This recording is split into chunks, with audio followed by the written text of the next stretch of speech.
कक्षा 12वीं विषय भौतिक शास्त्र पढ़ते हैं। आज हम पढ़ते हैं, हमारा टॉपिक है बिंदु आवेश के कारण विद्युत क्षेत्र। ठीक है, किसके कारण? बिंदु आवेश के कारण विद्युत क्षेत्र। तो ये देखिए, ये एक बिंदु आवेश लेते हैं। ये देखिए, ये बिंदु O पर एक आवेश रखा हुआ है। इससे r दूरी पर एक बिंदु P है। इसी बिंदु P पर हमको निकालना है विद्युत क्षेत्र की तीव्रता। तो जिस बिंदु पर हम विद्युत क्षेत्र की तीव्रता निकालते हैं, वहाँ पर एक परीक्षण आवेश को माना जाता है। परीक्षण आवेश क्या होता है? ऐसा आवेश जिसका मान बहुत ही कम होता है, उसको हम बोलते हैं परीक्षण आवेश, या इसी को एकांक धन आवेश बोलते हैं। तो ये वाला आवेश क्या करेगा? इस पर बल लगाएगा। तो ये जो बिंदु O पर रखा हुआ जो आवेश है, ये इस आवेश पर जो बल लगाता है, उसी बल को हम बोलते हैं विद्युत क्षेत्र की तीव्रता, और इसके लिए निकालना है व्यंजक।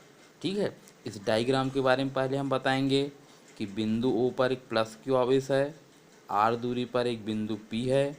इसी बिंदु P पर निकालना है विद्युत क्षेत्र की तीव्रता। तो इसके लिए पहले हम इन दोनों आवेशों के कारण लगने वाला बल निकालते हैं। ये देखिए, कूलाम के नियम से F इज इक्वल होता है 1/4πε0 इंटू के। पहला आवेश Q और दूसरा आवेश Q0। ये देखिए, पहला आवेश Q और दूसरा आवेश है यहाँ पर Q0, दोनों का गुणा बटे दूरी r का स्क्वायर। K जो यहाँ पर है, ये माध्यम का परावैद्युतांक है। मतलब इन दोनों आवेश के बीच में जो माध्यम होगा वो उसका परावैद्युतांक। वायु के लिए इसका मान होता है 1 और धातु के लिए इसका मान होता है अनंत। अब बिंदु P पर निकालते हैं विद्युत क्षेत्र की तीव्रता। ये सूत्र है विद्युत क्षेत्र तीव्रता का, E इज इक्वल F/Q0। ये F का मान यहाँ लिखा हुआ है, इस मान को यहाँ पर रखना है। तो ये Q0 और ये Q0 कट जाएगा। ये विद्युत क्षेत्र की तीव्रता का जो है सूत्र प्राप्त हो गया। आइए अब हम पढ़ते हैं विद्युत द्विध्रुव। विद्युत द्विध्रुव होता क्या चीज़ है?